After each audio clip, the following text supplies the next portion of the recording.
എല്ലാവർക്കും സ്വാഗതം. ഈ റിവ്യൂ ഇഷ്ടപ്പെടുവാണെങ്കിൽ ഒന്ന് ലൈക്ക് ചെയ്തും സബ്സ്ക്രൈബ് ചെയ്തും സപ്പോർട്ട് ചെയ്യണേ. അപ്പോൾ പിങ്കി പറയുന്ന കാര്യങ്ങൾ കേൾക്കുമ്പോൾ ഒട്ടും ഉൾക്കൊള്ളാൻ പറ്റുന്നില്ല പിങ്കിയുടെ അമ്മയ്ക്ക്. അന്നേരം അമ്മ പറയുന്നുണ്ട്, നീ എന്താ ഈ പറയുന്നത്? നിന്നോട് ഞാൻ പറഞ്ഞത് രോഹിത്തിനെ കാണാനല്ലേ എന്നിങ്ങനെ ചോദിക്കുക. അന്നേരം പറയുന്നുണ്ട്, ഞാൻ അമ്മയാണ് എന്നെ ഈ ലൂപ്പിലേക്ക് എടുത്തിട്ടത്. ഞാനിവിടെ സ്വസ്ഥമായിട്ട് കഴിയുമായിരുന്നു. അമ്മ പറഞ്ഞ് രണ്ടാം വിവാഹം എന്ന കാര്യം എൻ്റെ മനസ്സിലേക്ക് വന്നു. അതുപോലെ തന്നെയാണ് ഞാൻ ആ റെസ്റ്റോറൻറ്റിൽ പോയി ഇരുന്നതും അതെല്ലാം മനസ്സുകൊണ്ട് ഉൾക്കൊണ്ട് തന്നെ. പക്ഷേ എൻ്റെ മുമ്പിലേക്ക് ആദ്യം വന്നത് ഗൗതമാണ്. അതിൻ്റെ അർത്ഥം എന്താ മമ്മി? എൻ്റെ ജീവിതത്തിൽ ഗൗതത്തിന് ഒരുപാട് സ്ഥാനമുണ്ടെന്നാണ്. ഒരിക്കലും ഗൗതം എൻ്റെ ജീവിതത്തിൽ നിന്ന് വിട്ടുപോകില്ല എന്നല്ലേ അതുകൊണ്ട് ഉദ്ദേശിക്കുന്നത് എന്ന് ചോദിക്കും. അന്നേരം മമ്മി ചോദിക്കും, നീ എന്നത് ഈ പറയുന്നത്? ഗൗതത്തിനൊരു ഭാര്യയുണ്ട്, ആ കാര്യം നീ മറന്നു പോകരുത് എന്ന് പറയും. അന്നേരം പിങ്കി പറയുന്നുണ്ട്, അവരുടെ ജീവിതം അത്ര സേഫ് ഒന്നുമല്ല, വലിയ നല്ല രീതിയിലൊന്നും അല്ല അവരുടെ ദാമ്പത്യ ജീവിതം മുന്നോട്ട് പോകുന്നതെന്ന് പറയുമ്പം അതെങ്ങനെയാണ് നിനക്ക് മനസ്സിലായത് എന്ന് ചോദിക്കും. അന്നേരം പിങ്കി പറയുന്നുണ്ട്, അന്ന് നന്ദയുടെ കുഞ്ഞ് നഷ്ടപ്പെട്ടില്ലേ, അതിനുശേഷം ഇതുവരെ അവൾ പിന്നീട് പ്രഗ്നൻ്റ് ആയില്ല. അവളുടെ വയറ്റിൽ ഒരു കുഞ്ഞിനെ വളർത്തിയെടുക്കാനുള്ള അവൾക്കൊരു കുഞ്ഞിനെ പ്രസവിക്കാനുള്ള കഴിവിനി ഇല്ല എന്നാണ് അറിഞ്ഞത്.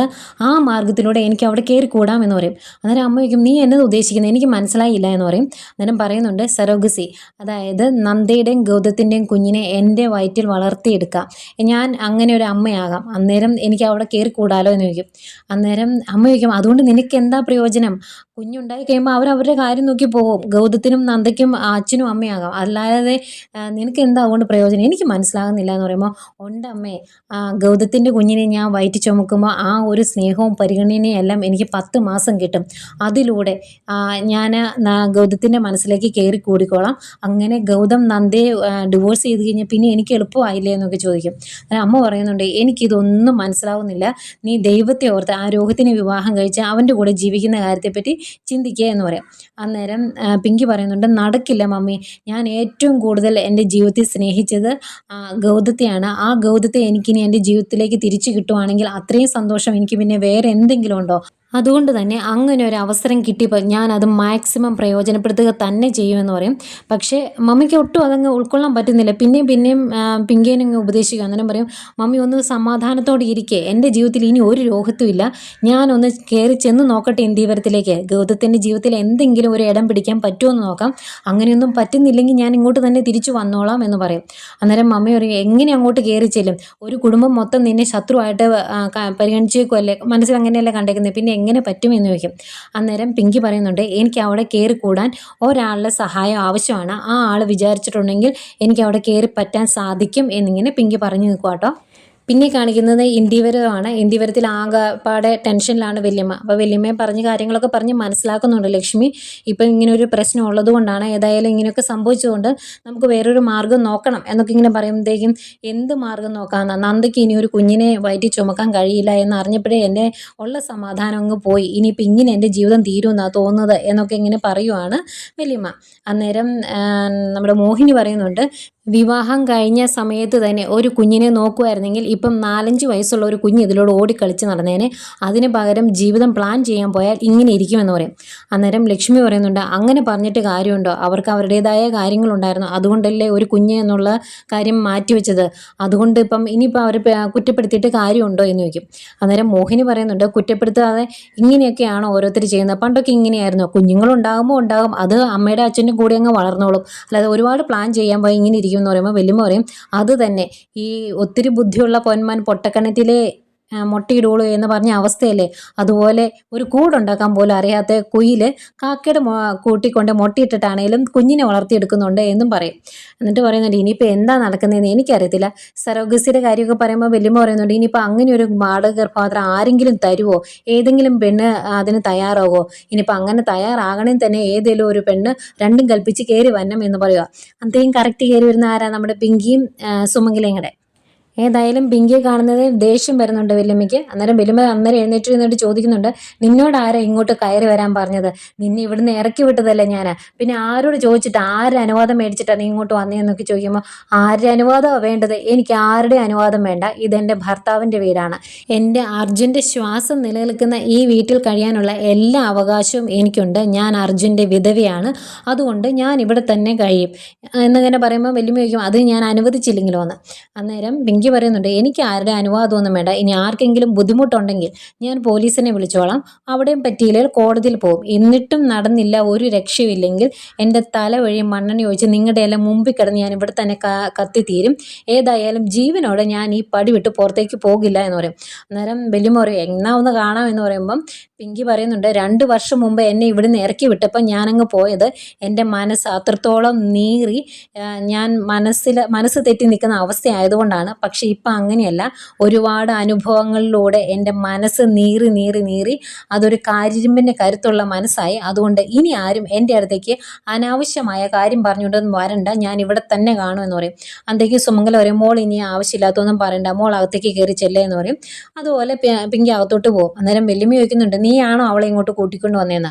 അന്നേരം സുമംഗല ചോദിക്കും എന്നെ വിളിച്ചിട്ട് പറഞ്ഞു ഇവിടെ കഴിയാനുള്ള അവകാശം അവൾക്കുണ്ട്, അവൾക്ക് അതിനുള്ള അവസരം ഒരുക്കണമെന്ന്.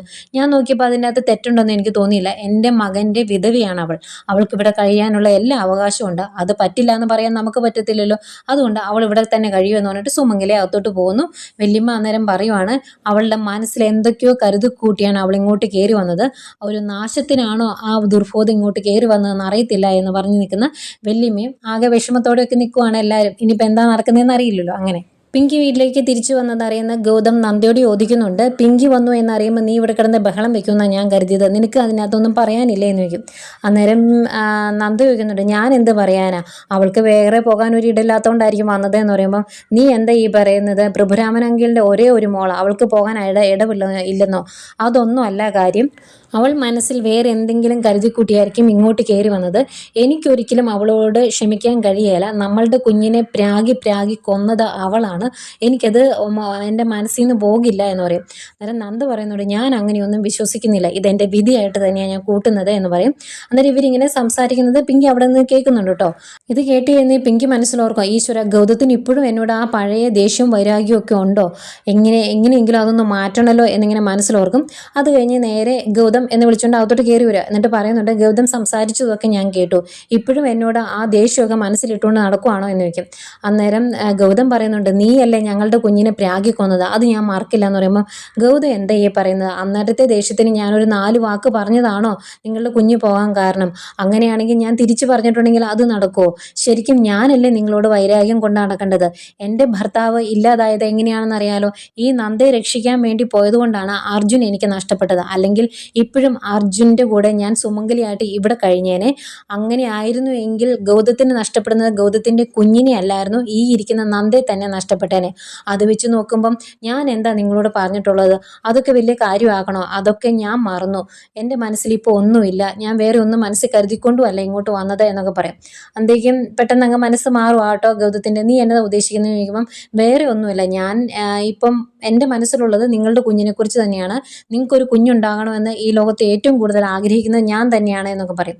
അന്തേക്കും ഗൗതം ആയിക്കോട്ടെ ഇനി വേറെ പ്രശ്നത്തിനൊന്നും നിൽക്കാണ്ടിരുന്നാൽ മതി എന്ന് പറയുമ്പോൾ അങ്ങനെ എല്ലാം കോംപ്രമൈസ് ആയെങ്കിൽ എനിക്കൊരു ഷേക്ക് ഹാൻഡ് താ ഗൗതം എന്ന് പറയും. അന്നേരം പാവം നന്ദ അവിടെ നിന്ന് ഇതെല്ലാം കണ്ടിങ്ങനെ ആകെ വിഷമിച്ചിരിക്കും കേട്ടോ. എന്നിട്ട് ഷേക്ക് ഹാൻഡ് കൊടുക്കും. അന്നേരവും നന്ദയുടെ മുഖമൊക്കെ കാണുമ്പോൾ നമുക്കൊരു വിഷമം തോന്നും. എന്നിട്ട് അവിടെ നിന്ന് ഇങ്ങനെ ആലോചിക്കുവാണ് നമ്മുടെ പിങ്കി ഗർഭിണിയായി, ഗൗതത്തിൻ്റെ കുഞ്ഞാണ് വയറ്റിലുള്ളത്, പൂർണ്ണ ഗർഭിണിയായിട്ട് നിൽക്കുന്നു, അത്യാവശ്യം നല്ല വയറൊക്കെ ഉണ്ട്. അന്നേരം ഗൗതം അടുത്ത് വന്ന് ഇങ്ങനെ മുഖത്തേക്ക് നോക്കുക, എന്നിട്ട് പറയും എൻ്റെ കുഞ്ഞിനെയല്ല നിൻ്റെ വയറ്റിൽ നിൻ്റെ ഉദരത്തിൽ നീ ചുമക്കുന്നത്, നിനക്കൊരു പ്രത്യേക ഭംഗിയൊക്കെ ഉണ്ട് ഇപ്പം എന്ന് പറയും. എന്തെങ്കിലും ഭയങ്കര സന്തോഷം പിങ്കിക്ക്. അന്നേരം പിങ്കി ചോദിക്കുന്നുണ്ട് ഗൗതത്തിൻ്റെ കുഞ്ഞിൻ്റെ ഹൃദയമെടുപ്പും അവൻ്റെ ചലനവും ഒക്കെ ഗൗതത്തിന് അറിയണ്ടേന്ന് ചോദിക്കുമ്പോൾ അറിയണം എന്ന് പറയും. അന്നേരം പിങ്കി പറയുവാണ് അങ്ങനെയാണെങ്കിൽ എൻ്റെ വയറിൻ്റെ അടുത്തേക്ക് മുഖം ചേർത്ത് വെക്കുക, അന്നേരം അറിയാമെന്ന് പറയും. ഗൗതം അവിടെ മുട്ടുകുത്തി നിന്നിങ്ങനെ വയറിൻ്റെ അങ്ങോട്ടിങ്ങനെ ചെവി വെച്ചിങ്ങനെ ശബ്ദമൊക്കെ ഇങ്ങനെ കേൾക്കാമല്ലോ, കുഞ്ഞിൻ്റെ അനക്കമൊക്കെ അറിയാലോ, അതൊക്കെ ഇങ്ങനെ ആസ്വദിക്കുവാണ്. എന്നിട്ട് വയറെ പിടിച്ച് വയറിൽ ഒരു ഉമ്മയൊക്കെ കൊടുക്കും. അന്നേരം എല്ലാം നേടിയെടുത്ത ഒരു നിർവൃതിയോടെ നിൽക്കുന്ന നമ്മുടെ പിങ്കിയെ കാണിക്കുക. എന്നിട്ട് ഇങ്ങനെ ആലോചിച്ച് ഇതാ ആലോചിക്കുന്ന കേട്ടോ, ഇങ്ങനെ ആലോചിച്ച് ഗൗതത്തിൻ്റെ മുഖത്തേക്ക് തന്നെ നോക്കി വെക്കുക. അന്നേരം ഗൗതം ഈ ഷെയ്ക്ക് ഹാൻഡ് വിട്ടിട്ടില്ല. അപ്പം ഹലോ എന്താ ആലോചിക്കുക എന്ന് ചോദിക്കും. അന്നേരം നന്ദയ്ക്ക് മനസ്സിലാവുന്നുണ്ട്, നന്ദയുടെ മുഖം പെട്ടെന്ന് മാറും.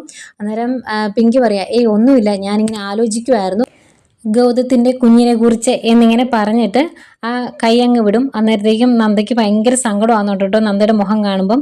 അവിടെ നിന്ന് എഴുന്നേറ്റ് പോയാൽ മതി എന്നൊരു അവസ്ഥയിലിരിക്കില്ല, അതുപോലെ ഇരിക്കുന്ന നന്ദയാണ് കാണിക്കുന്നത്. ഇത്രയൊക്കെ പറഞ്ഞിട്ട് കുറച്ച് നേരോടെ ഗൗതത്തിന്റെ മുഖത്തേക്ക് ഒന്ന് നോക്കിയിട്ട് അങ്ങ് പുറത്തേക്ക് പോവാണ് പിങ്കി. ആകെ വിഷമത്തിലിരിക്കുവാണ് നന്ദ. പിന്നെ കാണിക്കുന്നത് പിറ്റേ ദിവസമാണ്. ഗൗതം കിടന്നുറങ്ങുവാണ്, എഴുന്നേറ്റിട്ടില്ല. നന്ദ പോയി ഒരു കോഫിയായിട്ട് വരുക. അന്നേരം മനസ്സിൽ ഓർക്കുവാണ് ഇന്നെങ്കിലും ഒരു തീരുമാനം എടുക്കണം. ഇന്ത്യവരത്തിൽ എല്ലാവരും ഒരു കുഞ്ഞിനെ ആഗ്രഹിക്കുന്നുണ്ട്, ഇനിയും എനിക്കിങ്ങനെ ശ്വാസം മുട്ടി ഇവിടെ നിൽക്കാൻ കഴിയില്ല എന്നൊക്കെ ഇങ്ങനെ മനസ്സിൽ ഓർക്കുക. എന്നിട്ട് വന്നിട്ട് അന്നേരം അതിൻ്റെ കൂടെ നന്ദ ഇങ്ങനെ മനസ്സിൽ ഓർക്കുവാണ് ഗൗതം സാറും ഒരു കുഞ്ഞിനെ ഒരുപാട് ആഗ്രഹിക്കുന്നുണ്ട്, അതുകൊണ്ടാണല്ലോ എനിക്കൊരു കുഞ്ഞിനെ ജന്മം നൽകാൻ കഴിയില്ല എന്ന് അറിഞ്ഞപ്പോൾ തൊട്ടുള്ള ഈ അകൽച്ച എന്നോടെ മനസ്സിൽ ഓർത്തുകൊണ്ടാണ് നന്ദ അടുത്തോട്ട് ചെല്ലുന്നത്. അന്നേരം ഗൗതം സാറിന് പറഞ്ഞ് വിളിച്ച് എഴുന്നേൽപ്പിക്കും. എന്നിട്ട് കോഫി കൊടുക്കുമ്പം അത് കൈ മേടിക്കൂല. ഗൗതം പറയുന്ന അവിടെ ആ ടേബിളിൽ വെച്ചേരെന്ന് പറഞ്ഞിട്ട് ഇത്തിരി പരിഭവത്തോടെ ഇരിക്കുന്ന ഗൗതത്തെയാണ് കാണിക്കുന്നത്. അന്നേരം നന്ദി ഇങ്ങനെ പറയുക, സാർ ഞാൻ ഏലപ്പാറയിൽ പോയാലോ എന്ന് ആലോചിക്കുകയാണെന്ന് പറയും. അന്നേരം ഒന്നും മിണ്ടുന്നില്ല കേട്ടോ ഗൗതം. അന്നേരം നന്ദ ചോദിക്കുന്നുണ്ട് ഗൗതം സാറിന് ഒന്നും പറയാനില്ലേ, എന്തെങ്കിലും പറയാനുണ്ടെങ്കിൽ പറഞ്ഞു, ഇനി ഒരിക്കലും എന്നോട് ചിലപ്പോൾ ഇതുപോലെ ഒന്നും പറയാൻ പറ്റിയെന്ന് വരികയില്ല, എനിക്കിവിടെ നിന്നിട്ട് ആകപ്പാടെ ശ്വാസം മുട്ടുവാണ്, ഈ ഒരു അവസ്ഥയിൽ എനിക്കിവിടെ പിടിച്ചു നിൽക്കാൻ പറ്റില്ല എന്നൊക്കെ ഇങ്ങനെ നന്ദ പറയുമ്പം അതെല്ലാം കേട്ടിങ്ങനെ മിണ്ടാണ്ട് നിൽക്കുവാണ് ഗൗതം. അതുപോലെ വളരെ പ്രതീക്ഷയോടെ ഇത് മൊത്തം കേട്ടുകൊണ്ട് നമ്മുടെ പിങ്കിയും വാതയ്ക്ക് നിൽപ്പുണ്ട്. ഇത്രയും കാണിച്ചുകൊണ്ടാണ് ഇന്നത്തെ എപ്പിസോഡ്